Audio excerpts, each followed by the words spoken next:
Today, we're doing Lord of the Rings for a tier list as far as characters. Some of these people I don't really remember. They might be on either the very beginning of the first movie or maybe some of the later Lord of the Rings. But I'm mostly just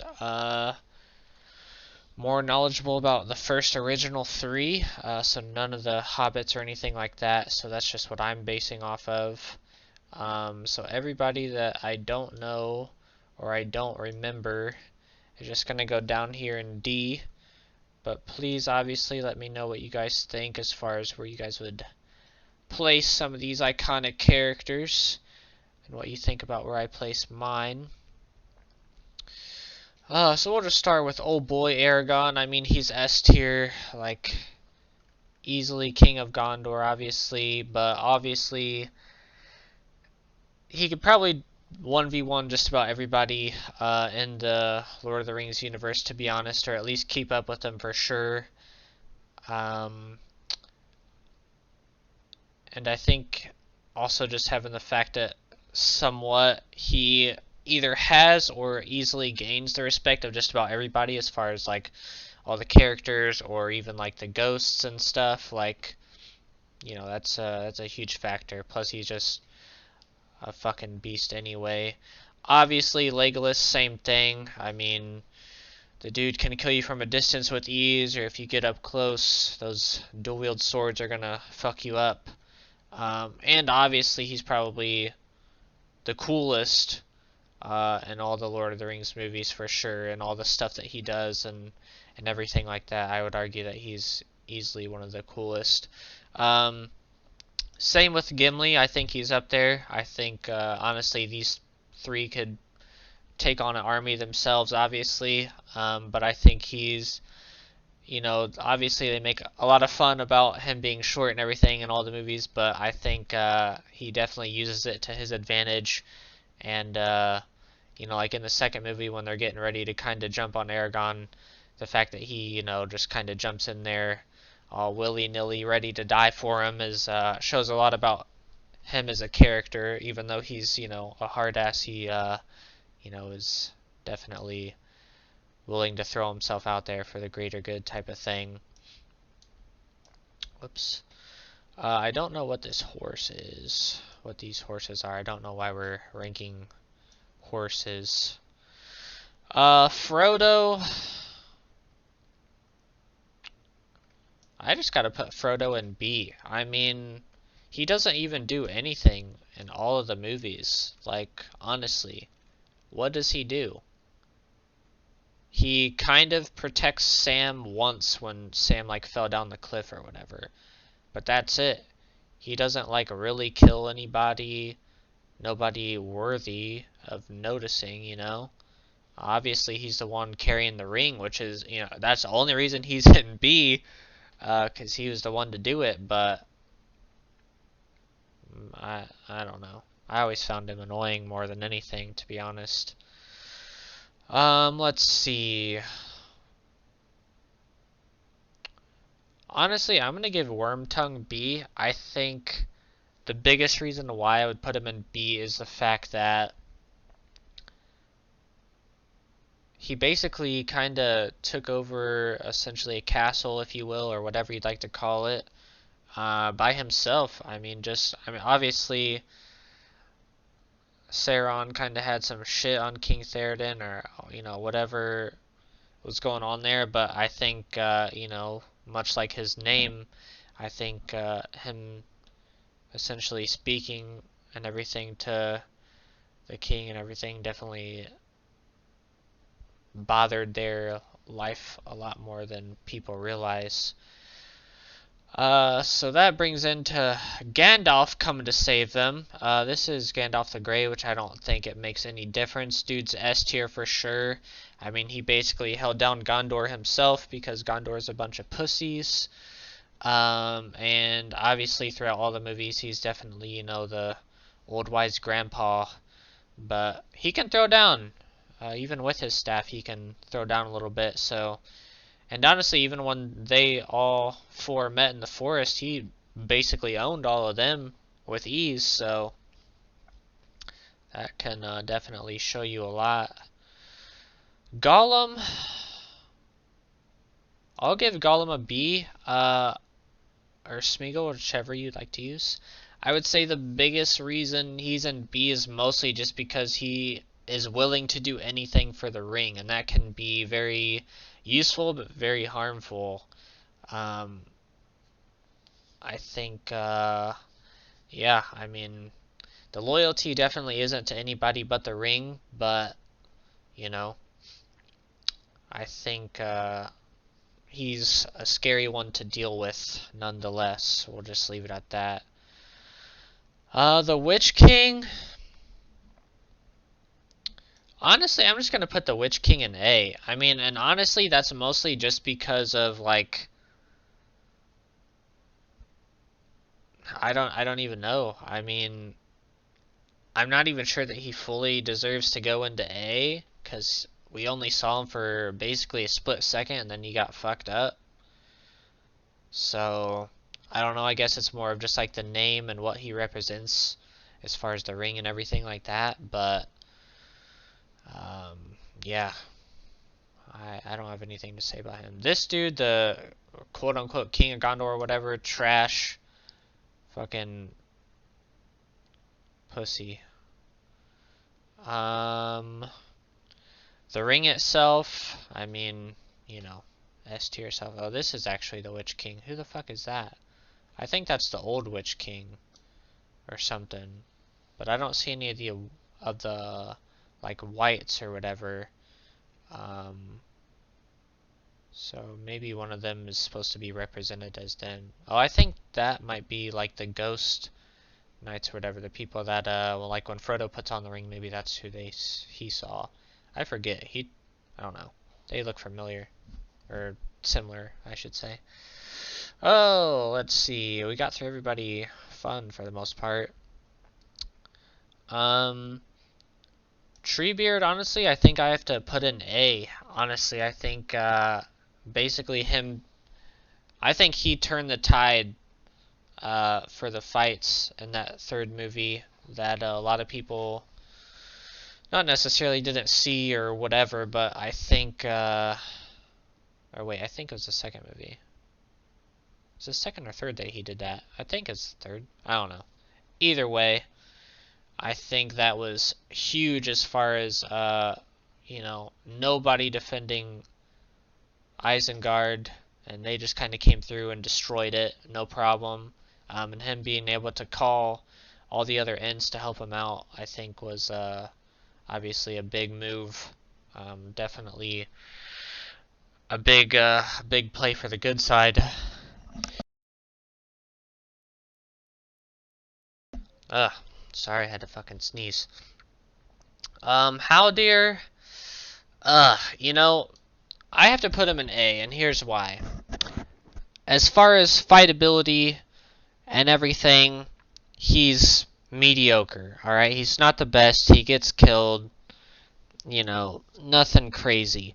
But the fact that of all of the people and all of the elves and everything like that, that he decides to step up and basically save them in the second movie and bring all of his elves and everything, I think that speaks volumes to him, you know, and I think everybody, you know, kind of, I don't want to say teared up, but we all felt that shit where he's like, you know, we've come to honor our alliance or allegiance once more type of deal. So I think that was huge, and obviously they played a ginormous factor in the fact that just being able to hold that castle.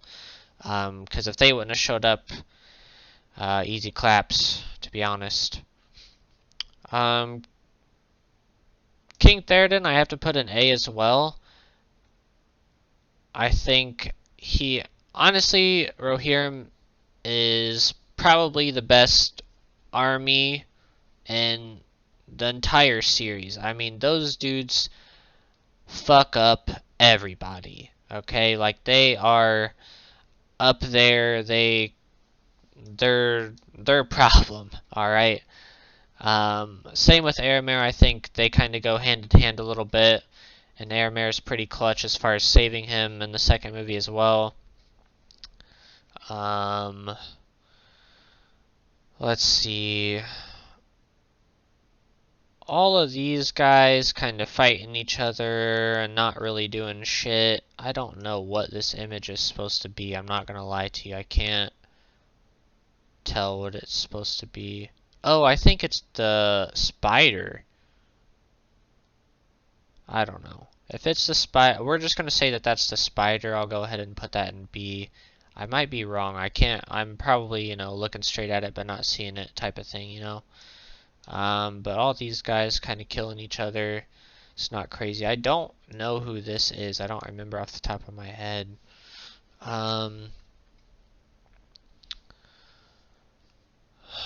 This dude, I don't know. I'll put him in B because he kind of like fucked up Gandalf a little bit, but not really. But we never really saw him, He was basically on screen for like less than 5 minutes and didn't do anything except fall and then snatch up Gandalf and then get fucked up on the way down to the ground. So, but I think he's definitely a big problem if he would have essentially gotten out or whatever. These phoenixes or falcons or whatever, I guess I'll give B because they kind of come in clutch on the last movie. I can't tell even who that is. Erwin, I'll go B just because she's kind of clutch and saving and helping Frodo a little bit. And obviously, if she's Aragorn's chick, she deserves a little bit of praise, right? This dude I'll give B, I guess. I've never liked him. I think he's kind of just a douche, thinking elves are better than everybody else type of feel. But he doesn't really end up doing shit. Really, I think he's still living in the past when he actually helped people. These guys basically both just kind of got fucked. I think this guy actually didn't. I think he was still alive in the second movie, but not important. I don't know who that is. Let's see. We'll give all of the hobbits some Bs. I think they're minimum worthy of that. I think, obviously they essentially clutched it all for everybody, but I don't think that they're anything too special. Bilbo, we'll give him a C because he was basically holding on to the ring forever, but at least he was man enough to know that that shit was fucking with him. Boromir,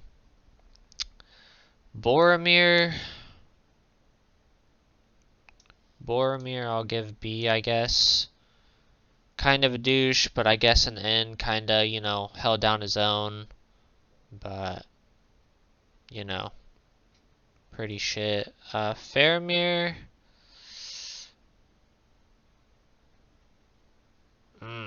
Faramir is difficult. I think I might put him in A, but the biggest reason I'll put him in A is honestly because of like the whole Rangers killing the Haradrims and that sort of thing. I think he was trying to, play a big role in helping Gondor with some guerrilla warfare type of stuff. But the more that the movies went on, he got worse to me. This chick, I don't even know. She was just more scary than she was doing anything. I believe this is Lurtz, the one that kind of ran the Two Towers attack. So I'll give him B. Actually, no, it's not Lurtz. Lurtz is the one that killed Boromir. I'm sorry. I don't know who that is. That might actually still be Lurtz, though. I'm not sure. Let's see.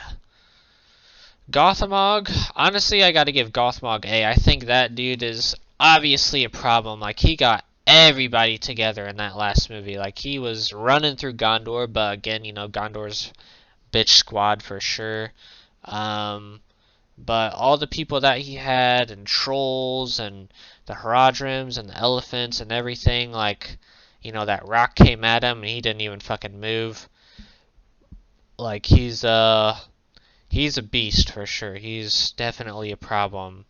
And saying that, having some ghost fight for you kind of shreds everybody, because only one person can even remotely deal with them, which is Aragon, which is on the same team. Though they were only used once, it was arguably the best and only time to really use them, and definitely turn the tide of an entire battle for sure. And then Sauron. He's difficult. Minimum A for sure, but I don't know if he makes it into the S tier. I think he can relatively keep up with Gandalf, at least Gandalf the Grey. Obviously, we never really saw him fight Gandalf the White, but I think they're remotely the same person. And I think he's good at leading his army, but obviously his battle tactic as far as the end problem kind of backfired. But I think that's why the ends kind of came in so clutch, because obviously nobody really saw them come in to fuck him up. So I don't know. I don't feel like we saw enough of him as far as like, yeah, he fucked off Gandalf the Grey and kinda put a little spelly spell on Theoden, but I mean, you know, for being quote unquote at least tied for the most powerful wizard out there, we don't really see him do much. So that's where I would place virtually everybody. If we're missing some people, you know, obviously there's some warg riders and shit that aren't in here. Probably some other people that I can't think of off the top of my head. But let me know what you guys think, where you guys would place people, thoughts on where I place them and why, and we will see you guys next time.